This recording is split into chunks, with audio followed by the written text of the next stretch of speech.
आज की कहानी सच्ची घटनाओं पर आधारित पिछले वर्ष की है। बंगाल के हावड़ा जिले में कैलाश नाम का एक जासूस रहता है। वह बंगाल पुलिस में जासूसी विभाग में कार्यरत है। उसका साथी व्योमकेश भी उसके साथ रहता है। वे दोनों मिलकर मुश्किल से मुश्किल केस की भी गुत्थी सुलझा लेते हैं। इस वजह से जासूसी विभाग में उनका नाम प्रसिद्ध है। एक बार उनके पास एक अजीब सा केस आया। शाम के 6 बजे थे। कैलाश और व्योमकेश एक रेस्टोरेंट में बैठकर चाय पी रहे थे। तभी कैलाश के मोबाइल पर एक लड़की का कॉल आया। उसने अपना नाम शिल्पा बताया। वह बहुत घबराई हुई लग रही थी। वह हड़बड़ाते हुए बोली कि मेरी छोटी बहन रीना कहीं गायब हो गई है। हम दोनों रिलायंस के एक मॉल में काम करते हैं। आज हम लोगों ने मॉल से छुट्टी लेकर बाहर घूमने जाने का प्लान बनाया था। हमने अपना बैग पैक किया और गाड़ी लेकर निकल पड़े। हमने 2 दिन पहले ही सुंदरवन घूमने का प्लान बनाया था। दिन के 4 बजे तक हम लोग सुंदरवन पहुंच चुके थे। हम दोनों बहनें इस टूर को लेकर बहुत उत्साहित थे। बैग में हमने खाने पीने की चीजें रखी हुई थी। वास्तव में हमारा प्लान 3 दिन घूमने का था। सुंदरवन के बारे में हमने बहुत सुना था, लेकिन कभी बचपन से वहां गए नहीं थे। हम अपनी कार ड्राइव करते हुए लगातार आगे बढ़ते जा रहे थे। तभी वहां पर एक छोटी सी घाटी पड़ी और अचानक से हमारी गाड़ी बंद हो गई। गाड़ी स्टार्ट नहीं हो रही थी और हमारी गाड़ी की हेडलाइट भी बंद हो चुकी थी। मुझे ऐसा लगा कि हमारी कार की बैटरी डिस्चार्ज हो गई है। कार में ही ड्राइव कर रही थी तो रीना ने उतरकर देखा कि गाड़ी को क्या हुआ है। रीना गाड़ी के सामने गई और उसने कार के इंजन को देखने के लिए बोनट खोला। आगे क्या हो रहा था ये मुझे ठीक तरह से दिखाई नहीं दे रहा था। मैं अंदर बैठी हुई उसका इंतजार कर रही थी, लेकिन जब बहुत देर से उसकी तरफ से कोई उत्तर नहीं आया तो मैं गाड़ी से उतरकर बाहर गई। वहां रीना नहीं थी। मैंने उसको बहुत आवाज लगाई, लेकिन रीना का कोई नामो निशान नहीं था। मैंने वहां बहुत देर तक इंतजार किया कि शायद रीना वापस आ जाए, लेकिन रीना वापस नहीं आई। अब अंधेरा भी होने लगा था और मदद के लिए उस रास्ते पर कोई भी नहीं दिखाई पड़ा। परेशान होकर मैं वहां से निकल पड़ी और अब आपको फोन किया है। प्लीज आप मेरी बहन रीना को ढूंढ दीजिए। इतना कहकर शिल्पा फूट फूट कर रोने लगी। सारी घटना सुनकर जासूस कैलाश बोला, प्लीज मैडम आप रोइए मत। अच्छे से हमारे सवालों के जवाब दो ताकि हम तुम्हारी बहन रीना को ढूंढने में मदद कर सके। अच्छा तुम मुझे बताओ कि तुमको किसी पर शक है या तुम्हारा कोई पीछा कर रहा था।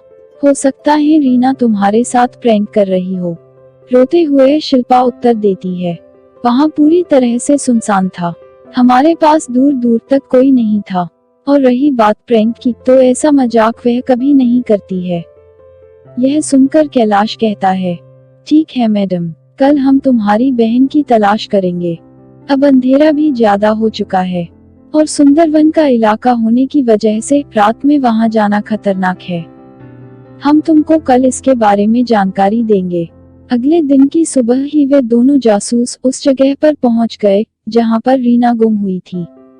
मैंने और व्योमकेश ने ठीक प्रकार से सभी जगहों पर कैमरा लगा दिए थे। काफी देर तक वहां इधर उधर ढूंढने पर हमको कोई सुराग नहीं मिला। हम दोनों काफी थक चुके थे। व्योमकेश ने भी हार मान ली थी।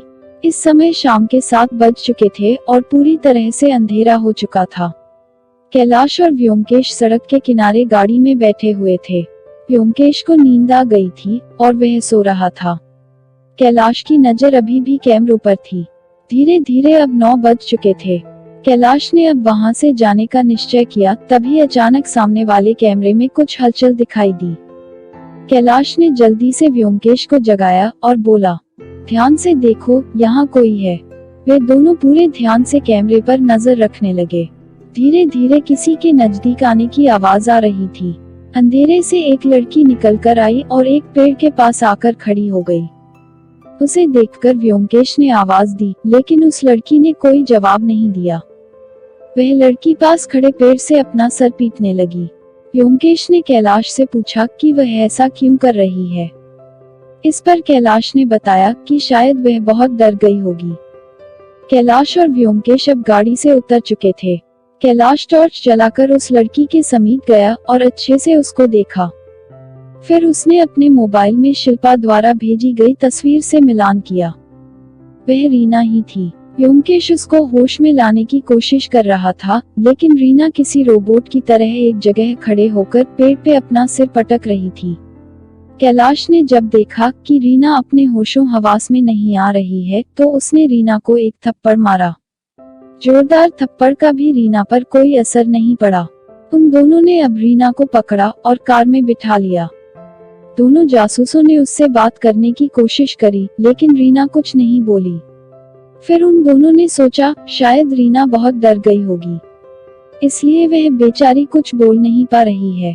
अब कैलाश ने बिना देरी किए गाड़ी स्टार्ट कर दी और सीधे शिल्पा के घर पहुंच गए। शिल्पा ने दरवाजा खोला तो रीना को देखकर वह बहुत ही खुश हो गई। वह रीना को अंदर लेकर गई। रीना को पीने के लिए पानी देकर शिल्पा ने उससे पूछा, तुम्हारे साथ क्या हुआ था? रीना ने शिल्पा के प्रश्न का कोई उत्तर नहीं दिया। कैलाश को एक दूसरे केस के सिलसिले में पुलिस स्टेशन जाना था। शिल्पा से कल सुबह वापस आने का वादा करके दोनों जासूस वहां से निकल लिए। अगले दिन सुबह के 8 बजते ही वे दोनों वापस शिल्पा के घर पर पहुंच गए। व्योमकेश ने दरवाजे की घंटी बजाई, लेकिन अंदर से कोई उत्तर नहीं मिला। कैलाश ने अब शिल्पा के मोबाइल पर फोन मिला दिया, लेकिन वहां से भी कोई जवाब नहीं आया।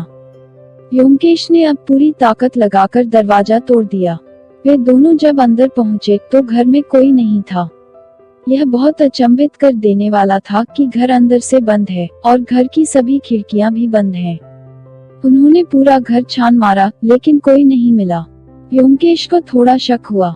उसने बताया कि हमें कैमरा चेक करना चाहिए। यह सुनकर कैलाश ने पूछा, कौन सा कैमरा? व्योमकेश ने बताया कि कल रात को उसे शिल्पा पर शक हुआ था, इसलिए उसने दोनों बहनों के कमरे में कैमरे लगा दिए थे।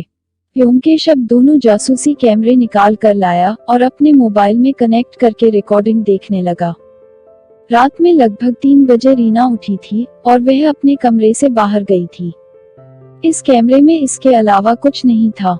दूसरे कैमरे में रीना 3 बजे शिल्पा के कमरे में गई थी।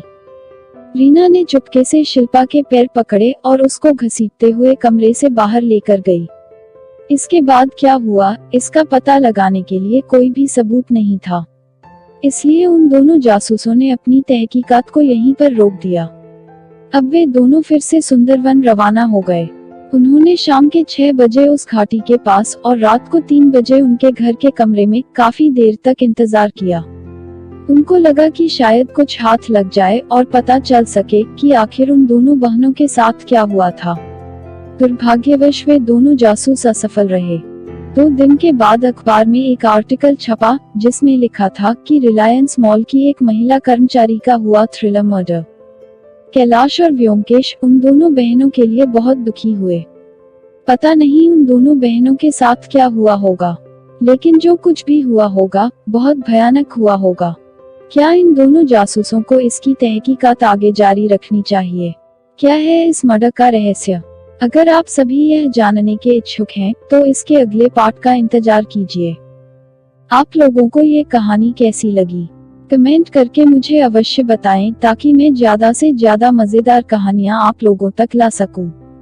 आप लोगों से अनुरोध है कि मेरे चैनल को सब्सक्राइब करें और साथ ही इस वीडियो को लाइक करें। हो सके तो इस वीडियो को आप अपने दोस्तों के साथ व्हाट्सएप, इंस्टाग्राम और फेसबुक पर अवश्य शेयर करें। आपका सहयोग मुझे अच्छी कहानियां बनाने के लिए प्रेरित करेगा। नई कहानियों के नोटिफिकेशन के लिए बेल आइकॉन को जरूर दबाएं। धन्यवाद।